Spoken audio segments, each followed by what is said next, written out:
और इस विचार में आपका स्वागत है दोस्तों। जिंदगी जीनी है तो तकलीफ तो होगी ही, वरना मरने के बाद तो जलने का भी एहसास नहीं होता। जिसे अकेले में रोकर चुप होना और अपना दर्द छुपाना आता है, वो इंसान आज की दुनिया में सबसे ताकतवर होता है। कौन काबिल है और कौन नहीं, ये तो सिर्फ वक्त ही बताएगा। जिंदगी के सिर्फ 3 उसूल बना लो, उससे जरूर माफ़ी मांगो। जिसे तुम चाहते हो उसे कभी मत छोड़ो जो तुम्हें चाहता हो। उसे कभी कुछ मत छुपाओ जो तुम पर भरोसा करता हो। जिस इंसान को सच बोलने की आदत होती है, लोग उस इंसान को सबसे ज़्यादा गलत मानते हैं। लोग अगर बदलते हैं तो बदल जाने दो, सब पीछे आएंगे। बस अच्छा वक्त आने दो। ऐसे लोगों से सदा बचकर रहना, जिनके दिलों में भी दिमाग होता है। हर किसी को अपना समझना छोड़ दो और हमेशा खुश रहो। यह वह जमाना है जहाँ सच्चा दोस्त थोड़ा सा नाराज हो जाए तो वह दुश्मनों के लाइन में खड़ा हो जाता है और आपसे बदला लेने की ताक में रहता है। दिल 1000 बार चिखे, उसे चिल्लाने दो। जो आपका नहीं, उसे जाने दो। जिंदगी के 4 नियम: पैसा कमाओ, परिवार को खुश रखो, अपनी जिंदगी में आनंद करो और अपने काम से काम रखो, और अपने बाणी को बीड़ा बनाए, बाण ना बनाए। क्योंकि बीड़ा बनेगी तो जीवन में संगीत होगा, अगर बाण बनेगी तो जीवन में महाभारत होगी। जिन रिश्तों में आपको अहमियत तक नहीं दी जाती, उन रिश्तों में आप खुद को ही लुटा देते हो। अक्सर उन्हीं लोगों के दिल टूटते हैं जो हमेशा दूसरों के दिल रखने की कोशिश करते हैं। इस दुनिया में जो इंसान दर्द छुपाना सीख गया, वह सच में जीना सीख गया। जिनका दिल बड़ा होता है, उनको दर्द भी बहुत बड़े मिलते हैं। मैं अपनी मन की बात आपसे बताने जा रही हूँ, बहुत ही इम्पोर्टेंट है, आपकी भी लाइफ में काम आएगी। मैं जब भी उदास होती हूँ तो अपने आप को आईने के सामने रख के अपने आप से बातें कर लेती हूँ। शायद आप भी अपने आप से बातें करोगे तो शायद खुश हो सकते हो। वक्त अगर एक सा रहता तो फिर अपनों की पहचान कैसे होती। आप कभी यह मत सोचो कि आप अकेले हो, बल्कि यह सोचो कि आप अकेले ही काफ़ी हो। सब्र की एक बात बहुत ही अच्छी होती है, जब वह आ जाता है तो फिर किसी चीज़ की इच्छा नहीं रहती। अच्छे लोग खुशियाँ दे जाते हैं और बुरे लोग सबक और शांत रहे। आपका भी वक्त आएगा। शांत रहकर लक्ष्य पर ध्यान दीजिए, आप एक दिन जरूर मुस्कुराएंगे। ना हक दो किसी को इतना कि आपको तकलीफ हो जाए, ना वक्त दो किसी को इतना कि उसको गुरूर हो जाए। करेले से कड़वे लोग कई बार अक्सर मुसीबत में काम आ जाते हैं, और शक्कर से मीठे लोग वक्त पर धोखा दे जाते हैं। जिन्हें आपका दर्द का एहसास ही ना हो, उनसे शिकायत करना बिल्कुल बेकार है। हर इंसान की 2 कहानियाँ होती है, एक वो जो सबको सुनाता है और दूसरा वो जो सबसे छिपाता है। मौन सबसे अच्छा जवाब है उस इंसान के लिए जो आपके शब्दों का मूल नहीं समझता। जीवन में आप अपने आप को मजबूत बनाइए। दूसरों के भरोसे बैठे रहना आपको बर्बाद कर देगा। जिंदगी में चाहे आप 10 बार फेल हो जाओ या फिर 100 बार फेल हो जाओ, पर कसम खा लो कि अपनी जिंदगी में आम आदमी बनकर नहीं जीना है। प्रेम बहुत ही दुर्लभ है, उसे पकड़ कर रखो। क्रोध बहुत ही खराब है, उसे दबा कर रखो। डर बहुत भयानक है, उसका सामना करने सीखो।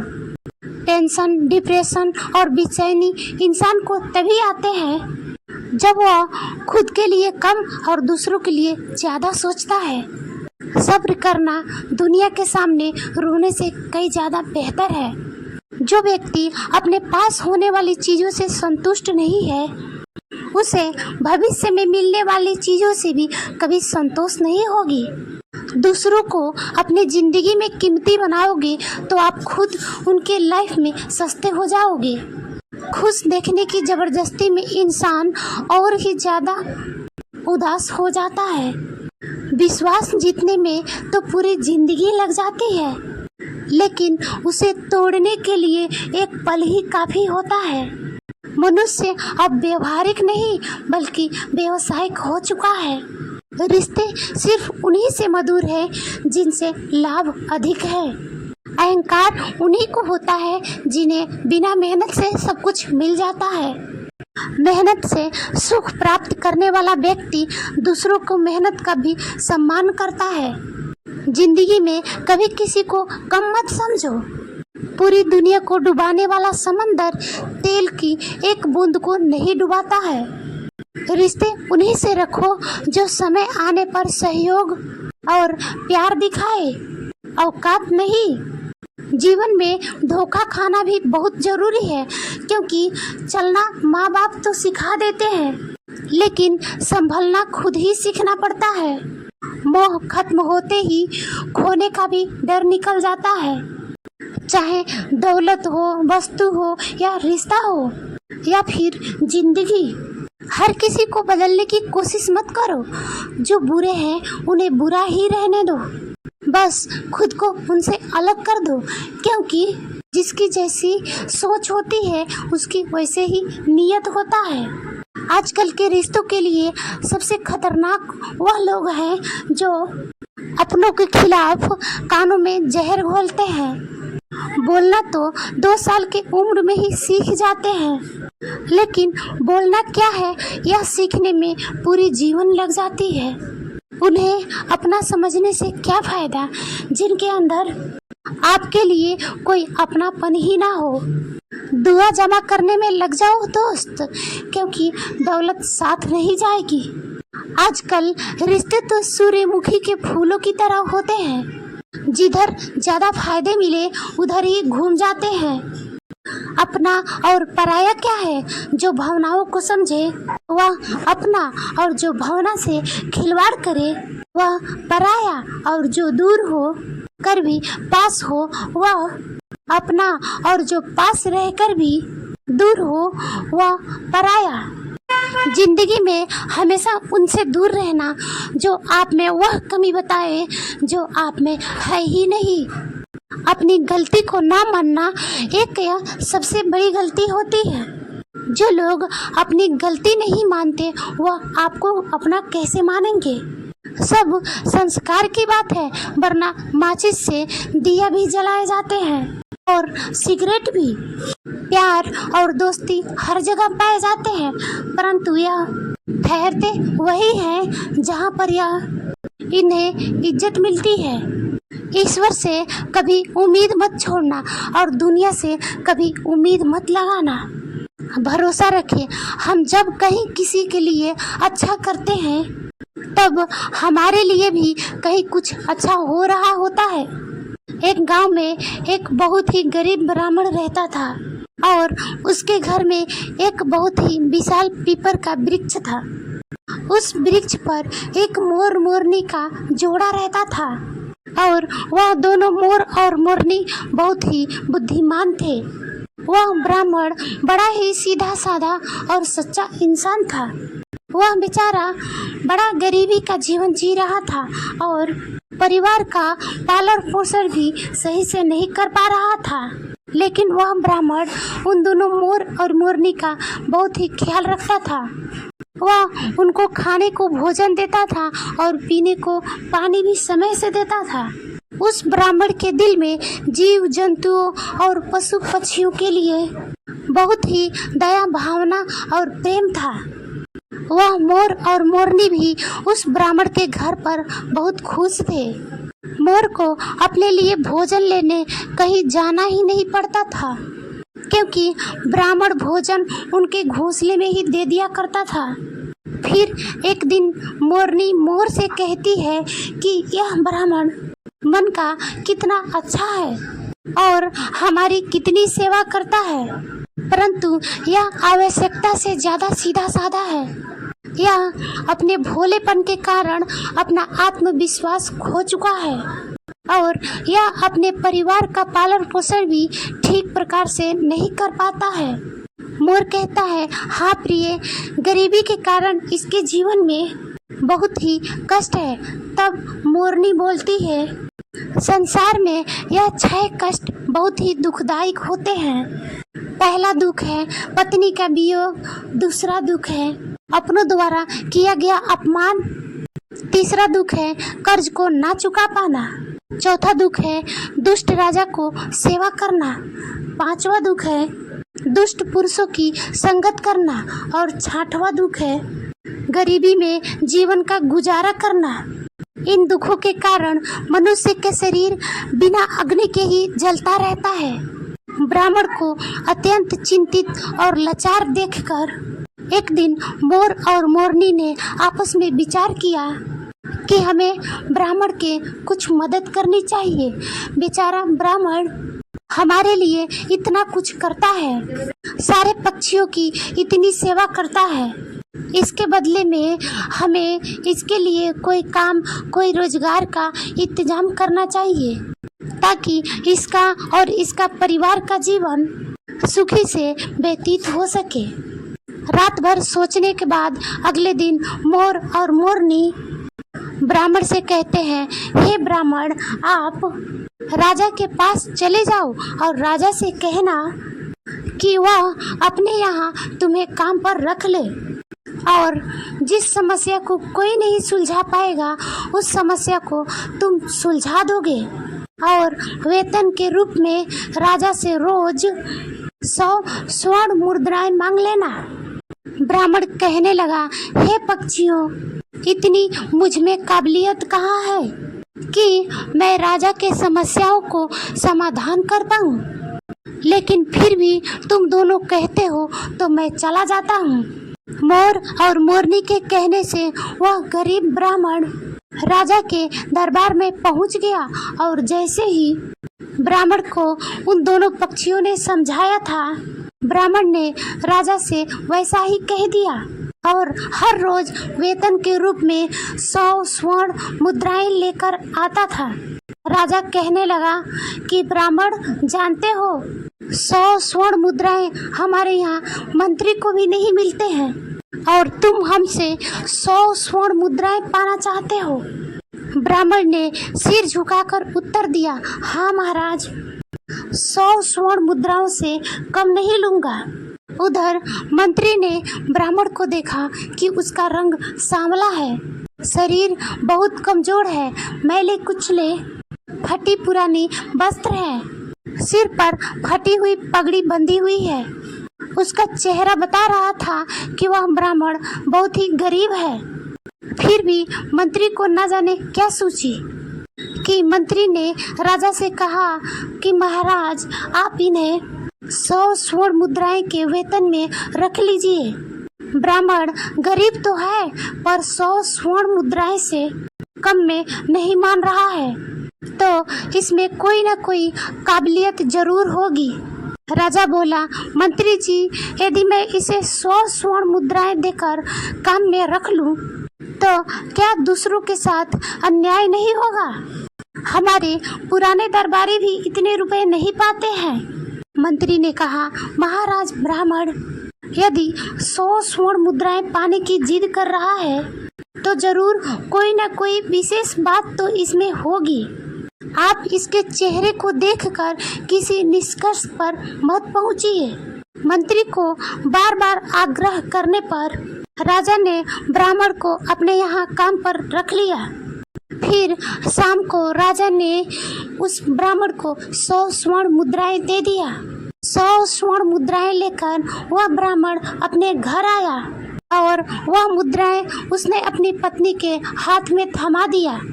उसके पत्नी ने आज पहली बार इतना धन देखा था। उसकी आंखें फटी की फटी रह गई। वह कहने लगी कि आप इतने स्वर्ण मुद्राएं कहाँ से लाए हो? ब्राह्मण ने कहा, देखो, डरने की कोई बात नहीं है। मैं यह मुद्राएं कहीं से चुरा कर नहीं लाया हूँ। मैं इन 2 मोर और मोरनी के कहने से आज राजा के दरबार में गया था और राजा से 100 स्वर्ण मुद्राएं वेतन के रूप में रोज मांग लिया। मंत्री जी के सिफारिश पर राजा ने मुझे काम दिलवा दिया। लेकिन मैं यह सोचकर हैरान हूँ, राजा ने रख तो लिया, परंतु कभी कोई ऐसा काम आ गया तो मैं उसको हल कैसे करूँगा। तभी मोर ने हंसते हुए कहा, ब्राह्मण देवता घबराइए मत, देने वाला तो ईश्वर है। जब वह देता है तो छप्पड़ फाड़ कर देता है, जब उसने दिया है तो समाधान भी उसी ने बताएगा। आज ब्राह्मण को उन दोनों मोर और मोरनी के फैसलों पर बहुत ही खुशी हो रही थी। अब तो हर रोज ब्राह्मण के दरबार से 100 स्वर्ण मुद्राएं मिलता था। ब्राह्मण हर रोज मुद्राएं लाकर अपनी पत्नी को दिया करता था। ब्राह्मण की पत्नी ने पहले तो उस मुद्राएं से अपनी सारी जरूरतों को पूरा किया और बचे हुए पैसों को ब्राह्मण और ब्राह्मणी ने मोर और मोरनी को दे दिया और कहा कि इन मुद्राओं पर तुम्हारा भी अधिकार है। फिर उन स्वर्ण मुद्राओं को मोर और मोरनी परोपकार के कार्यों में लगाने लगे। ब्राह्मण और ब्राह्मणी उन मुद्राओं से गरीबों को खाना खिलाने लगे, जंगल में रहने वाले पशुओं के लिए पानी का व्यवस्था करते और धीरे धीरे उन दोनों पति पत्नी ने एक पाठशाला खुलवा दिया ताकि गरीब लोगों के बच्चे जो पैसों के कारण पढ़ नहीं पाते वह भी पढ़ सके। अक्सर बहुत से गरीब बच्चों अपने गरीबी के कारण सिमट कर रह जाते हैं। उनके अंदर के उठने वाली योग्यता को धन न होने के कारण पंख नहीं मिल पाते हैं, इसलिए योग्य होने के बाद भी वे लोग बस लाचार और बेबस रह जाते हैं। मोर और मोरनी ने भी उन रुपयों से नगर के हर गरीब और बेबस की सहायता की। उधर राज्य में ब्राह्मण को देखकर दूसरे दरबारी उससे जलने लगे। हमेशा सोचते रहते थे कि मंत्री के मूर्खता के कारण यह ब्राह्मण रोज 100 स्वर्ण मुद्राएं ले जाता है और राजा साहब ने अभी तक इसे 100 स्वर्ण मुद्राएं वाले कोई कार्य भी नहीं करवाए। फिर एक दिन ऐसा हुआ कि उस ब्राह्मण के परीक्षा का समय भी आ गया। राजा के दरबार में एक दूसरे के देशों से दूत आया हुआ था। उसने कहा, महाराज, यदि आप हमारे 2 प्रश्नों का सही सही उत्तर देंगे तो हमारा राजा आपको आधे राज्य दे देंगे, नहीं तो आपको अपना आधा राज्य देना पड़ेगा। यदि आपने उनको इस प्रस्ताव को ठुकराया तो वह आप पर आक्रमण कर देंगे। उस दूत की बात सुनकर राजा बड़ी चिंता में हो गया कि अगर दूसरे राजा की बात नहीं मानी तो व्यर्थ में ही रक्तपात होगी। फिर यह सोचकर राजा ने दूत से कहा कि तुम अपने राजा के दोनों प्रश्न हमें बताओ। इतना कहते ही दूत ने एक पालकी मंगवाई। उस पालकी में 3 मूर्तियां रखी हुई थी। वह तीनों मूर्तियां संगमरमर के पत्थर से बनी हुई थी और तीनों मूर्तियां देखने में बिल्कुल एक जैसी थी। दूत ने कहा, महाराज, हमारे राजा का पहला प्रश्न है, इन तीनों मूर्तियों में सर्वश्रेष्ठ कौन है? यह सुनकर राजा और समस्त दरबारी सोच में पड़ गए। यह मूर्तियां तो दिखने में एक जैसी ही है, फिर इनमें से कोई एक श्रेष्ठ सिद्ध कैसे हो सकेगी? राजा सहित राजा के सभी दरबारी उन मूर्तियों में अंतर सिद्ध नहीं कर सका। तभी अचानक मंत्री को याद आया कि हमने स्वर्ण मुद्राएं जो राजा ने ब्राह्मण को रखा है उसको बुलवाएं। फिर राजा ने तुरंत उस ब्राह्मण को बुलवाया। फिर तीनों मूर्तियों में अंतर ढूंढकर श्रेष्ठ सिद्ध करने के लिए कहा गया। बेचारा भोला भाला ब्राह्मण मूर्तियों को देखकर आश्चर्य में पड़ गया कि इन तीनों मूर्तियों में अंतर कैसे पता किया जाए। यदि नहीं बता पाया तो राजा नौकरी से निकाल देगा। अब तो दरबार में ब्राह्मण से जलने वाले लोग भी सोचने लगे कि आज इस ब्राह्मण का खेल खत्म हो जाएगा। काफी देर गौर से मूर्तियों को देखने के बाद भी ब्राह्मण को कुछ समझ में नहीं आया। तो ब्राह्मण ने कहा, महाराज, इन मूर्तियों को कक्ष में रखवा दीजिए, तब तक मैं अपने घर होकर आता हूँ। लौटकर मैं इन तीनों मूर्तियों में सबसे सर्वश्रेष्ठ कौन है यह जरूर बता दूंगा। इतना कहकर ब्राह्मण अपने घर को चला गया। उधर राजा ने उन मूर्तियों को एकांत कक्ष में रखवा दिया। ब्राह्मण सीधा अपने घर को गया और पूरी बात मोर और मोरनी को बताई। यह बात सुनकर मोर ने कहा, ब्राह्मण देव, जब तीनों मूर्तियां एक जैसी है तो अंतर जरूर उनके अंदर होगा। तुम एक काम करना, एक पतला सा तार मूर्तियों के कान में डालना। वह तार कहाँ निकलता है यह बात आकर मुझे बताना और मैं आपको उनका अंतर समझा दूंगा।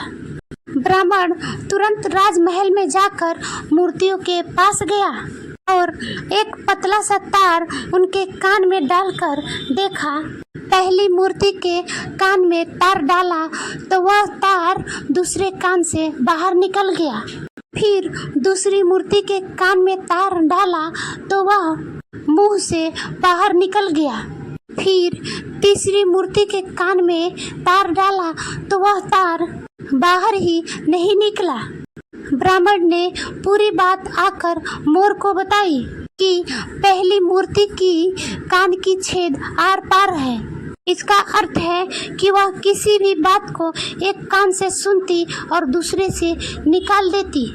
दूसरी मूर्ति किसी भी गुप्त बात को कान से सुनकर मुंह से निकाल देती है और तीसरी मूर्ति किसी भी गुप्त बातों को सुनकर पेट में दबाकर रखती है। यही मूर्ति उन तीनों में से श्रेष्ठ है।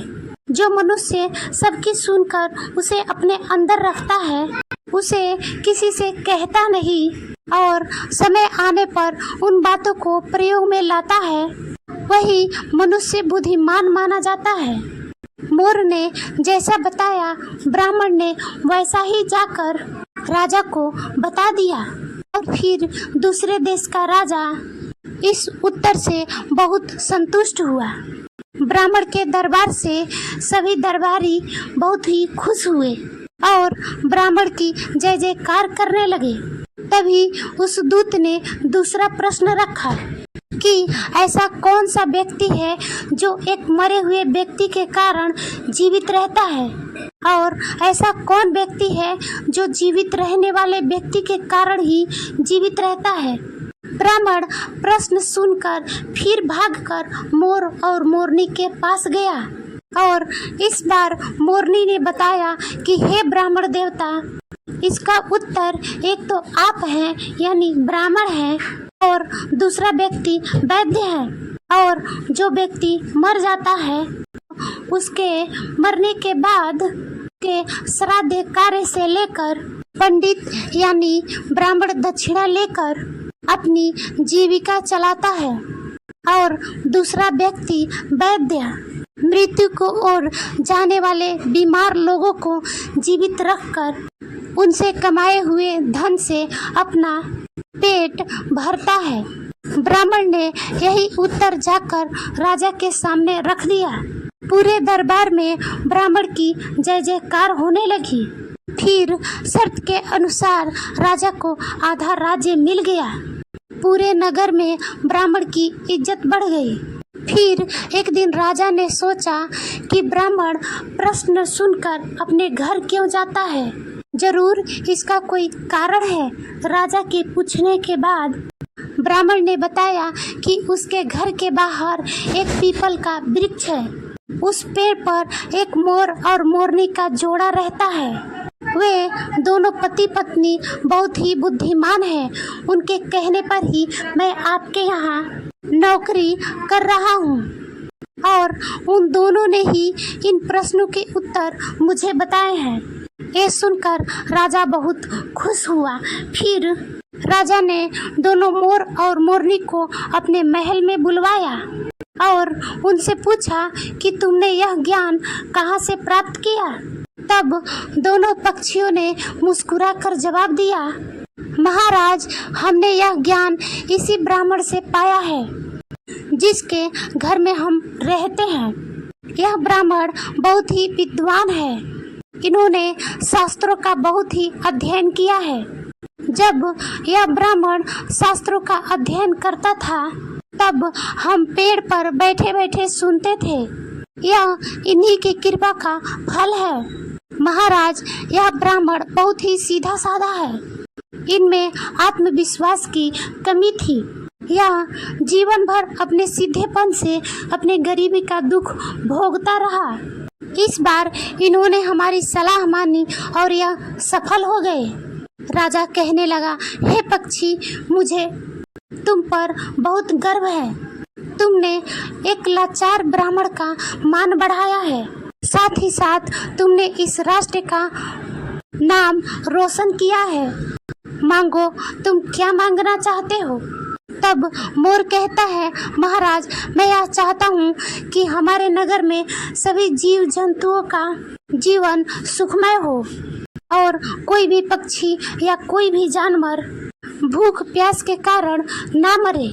मोरनी भी कहती है कि महाराज, मैं चाहती हूँ कि हमारे राज्य में बेटों की तरह बेटियां भी शिक्षा प्राप्त करें।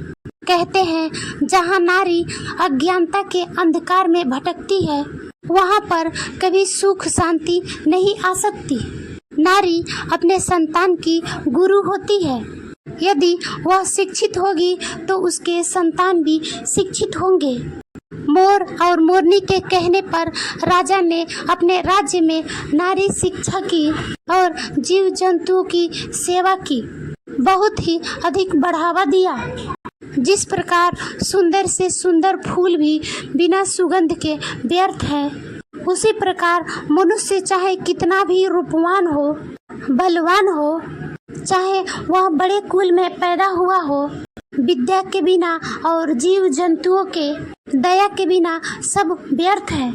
गरीबी को दूर करने के लिए किसी भी व्यक्ति को शिक्षित होना बहुत ही आवश्यक है और हर व्यक्ति को आत्मविश्वास से भरपूर होना भी बहुत जरूरी है।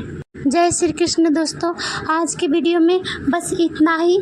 अगर वीडियो अच्छी लगे तो लाइक एंड कमेंट जरूर करें।